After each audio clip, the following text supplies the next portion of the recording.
Hi, Thomas Brinsko with BIC Magazine, and we're here at the Gulf Coast Industry Forum with the Texas Railroad Commissioner, Ryan Sitton. Ryan, thanks for joining us for a couple minutes today. I'm glad to do it. Hey, I want to start off with a couple local questions here and work out from there. I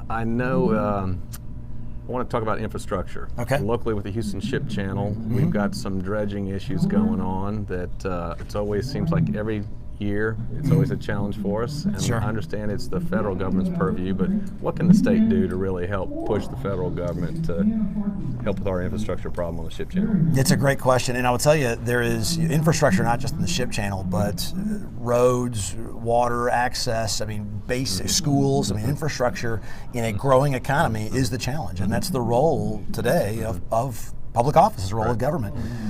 You're right, we compete for those dollars at the federal level and things like dredging the port, and what we can do is be as loud an advocate as we can.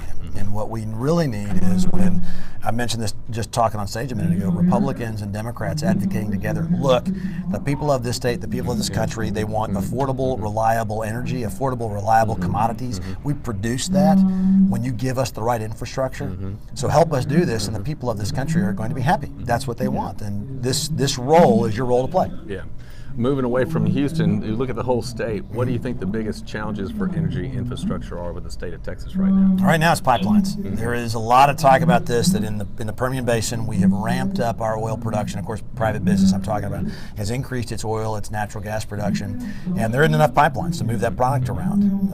If you get past that over the next couple of years, on the back end that's going to be import-export facilities, because we have a lot of demand in places like Japan and China and Europe for our natural gas, and the more export demand that we drivers have, are all international. Exactly. We've got to get it to the ports. That's it. So that would be the addition. You give us enough pipeline capacity, enough export facilities, and we'll be in great shape. What do you think the biggest challenges are for the energy market, not just in Texas, but the entire Gulf Coast or the U.S. right now? Other than infrastructure, which is really, that's hard to argue that one. When you look beyond the next couple of years, it's probably people. We have been talking, I've been in this industry for 20 years, a private business before I was an elected official, and I have never been in the industry in my 20 years of doing where we weren't talking about the baby boomers leaving the industry and who's going to be the next generation. More people are eligible for retirement than ever before. And it's funny, you look around, some guys I came in with in their early and mid 40s are leading some of these major companies, because we're the only ones that were left. You're having a large group come in now, but as I talked about on stage a minute ago, we need operators, we need welders, we need machinists, and these are high-paying, great career jobs that we have. I think, unfortunately, elected officials have denigrated some of those. We talk about everyone really should be in college. Why? What a fantastic career that is for someone with really great skills. So advocating for that, so that people are coming in today and in 5 and 10 years are ready to lead all over the place in this industry. That's our next biggest issue. Well, it's a good problem to have, obviously. It is. Any fear about a global recession that could really jam up the demand side of this equation? We always had that fear, and what I mean is, the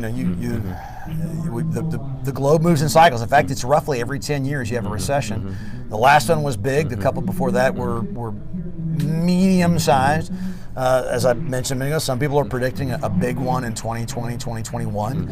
All we can do is be prepared in terms of being smart with construction, not getting over-levered, planning out for long-term demand. If a recession comes, we weather our way through it. But at the end of the day, global demand for oil, global demand for natural gas has gone up virtually every year for the 70 years I've been tracking it. Even during recessions, it may grow a little slower, but it grows.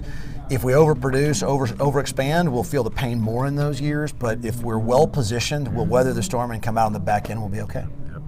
Well, thanks for your time, Ryan. Appreciate your service to our state. Thank you. God bless. Thank you.